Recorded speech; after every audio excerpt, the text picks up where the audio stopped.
আসসালামু আলাইকুম। স্বাগত জানাচ্ছি আন্তর্জাতিক সংবাদের শুরুতে থাকছে সংবাদ শিরোনাম।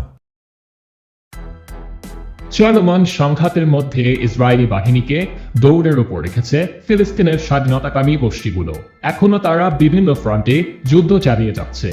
২৬ এপ্রিল তেল আবিব এবং এর পশ্চিমা সমর্থকদের বিরুদ্ধে বেশ কিছু হামলার খবর পাওয়া গেছে। প্রেস টিভির এক প্রতিবেদনে সেই হামলাগুলো সম্পর্কে জানানো হয়েছে।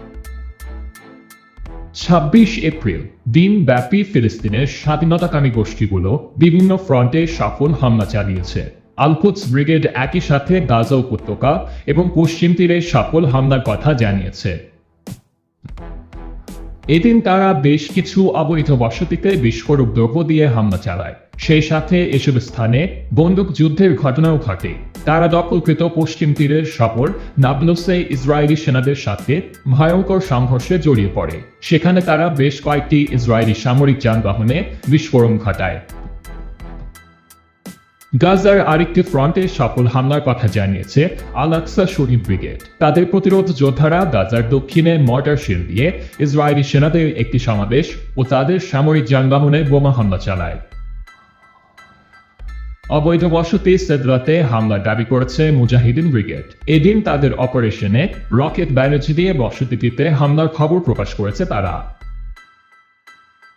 থেমে নেই হিজবুল্লাহ। নিয়মিত হামলার অংশ হিসেবে হিজবুল্লাহ ২৬ এপ্রিলও লেবানন সীমান্তে সফল হামলা চালিয়েছে। এদিন পূর্ব সেক্টরে সন্ধ্যার দিকে দুটি হামলার তথ্য জানিয়েছে সংগঠনটি। স্থানীয় সময় সন্ধ্যা ৬টা ২০ লেবানন সীমান্তে কাফর সুবার রামথা সাইটে এক ছাদ ক্ষেপণাস্ত্র দিয়ে হামলা চালিয়েছে তারা। এর পরের হামলাটি হয় স্থানীয় সময় ৭টায়। কয়েক ডজন কাতিউষা রকেট দিয়ে হাপুশেট সাইট এবং মালেগোলানি ব্যারাকে 810 হারমন ব্রিগেডের সদর দফতরে সফল হামলা চালায় হিজবুল্লাহ। এদিনের হামলায় অংশ নিয়েছে ইরাকি প্রতিরোধ গোষ্ঠীও। তারা অভিযান চালায় অধিকৃত হাইফায়। সেখানে ইসরায়েলি সামরিক বাহিনীর একটি গুরুত্বপূর্ণ স্থানে ড্রোন দিয়ে হামলা চালানো হয়। হামলাটি টার্গেটে আঘাত করলে সেখানে ব্যাপক ধ্বংসযজ্ঞের ঘটনা ঘটে।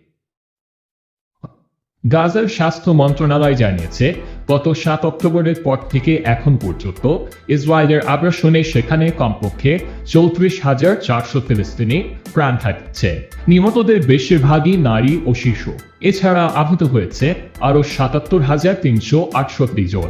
ইসরায়েলের ব্যাপক ধ্বংসযজ্ঞের কারণে প্রয়োজনীয় জিনিসপত্রের তীব্র সংকট দেখা দিয়েছে।